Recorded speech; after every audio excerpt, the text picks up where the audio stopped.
बाबा रामदेव के कोरोना के इलाज का दावा करने वाली दवा कोरोनिल लॉन्चिंग के साथ ही तनाजुं में आ गई है। एक तरफ तो आयुष वजारत ने पतंजलि को उसके दावे की जांच होने तक किसी तरह की तशहीर और दवा में दावा करने से बचने के लिए कहा है, तो दूसरी तरफ जी मीडिया के हाथ एक्सक्लूसिव दस्तावेज लगे जिसमें दवा के लिए अप्रूवल दिया गया है। उत्तराखंड से मिली इस मंजूरी में कोरोनिल को बुखार, खांसी और इम्यूनिटी में मददगार बताया गया है और इस अप्रूवल में कोरोना वायरस का कोई जिक्र नहीं है। अब state medicine department Divya pharmacy को नोटिस जारी करेगा।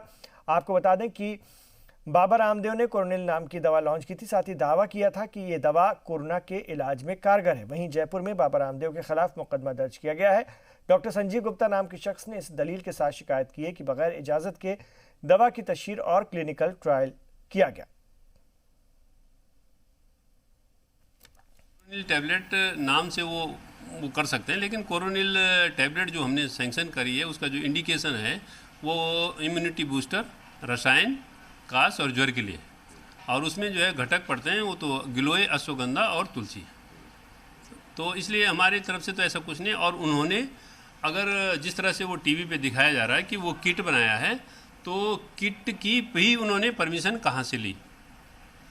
एक दूसरी बात यह है कि उन्होंने जो ऐड किया है उसकी परमिशन उन्होंने कहाँ से ली। ड्रग एंड कॉस्मेटिक एक्ट की रूल 170 में उनको जो है परमिशन लेनी पड़ेगी लाइसेंसिंग अथॉरिटी से, तभी वो ऐड कर सकते हैं। ठीक है, इसका उन्होंने उल्लंघन किया है, उसके लिए मैं उनको अभी नोटिस बना रहा हूँ। और मैजिक रेमेडीज एक्ट का भी उल्लंघन हो रहा है, क्योंकि अभी तक इस डिजीज़ का कोई ट्रीटमेंट इस तरह से नहीं है, तो इसलिए जो है उसको उल्लंघन किया है। तो उसका भी 19 वो DMR एक्ट 1954 के अंतर्गत भी हम उनको नोटिस जारी कर रहे हैं। बाबा रामदेव की दवा को लेकर मरकजी आयुष वजीर श्रीपद नाइक का कहना है कि ज़ाब्ते के मुताबिक पहले आयुष वजारत में दवा को जांच के लिए दिया जाना चाहिए था। हाँ, बहुत खुशी की बात है, नया मेडिसिन उन्होंने तैयार किया है और जो तैयार किया है वो आयुष के पास आना चाहिए। इसके पहले किसी ने उसका एडवर्टाइजमेंट नहीं करना चाहिए, हमारी बात है। इसलिए हमको कहा कि आपका जो कुछ आपने किया है वो पेपर यहाँ भेज दो, वो हम आपको कंफर्म करके उसके आगे विचार करेंगे, दे देंगे। ये तो रूल है। इसके बगैर वो कोई भी व्यक्ति एडवर्टाइजमेंट नहीं कर सकती है। यही तो मुद्दा था और मेरे ख्याल से उन्होंने कल डॉक्यूमेंट भेजा हुआ है और हम वो स्क्रूटिनी करके उसका ये करेंगे।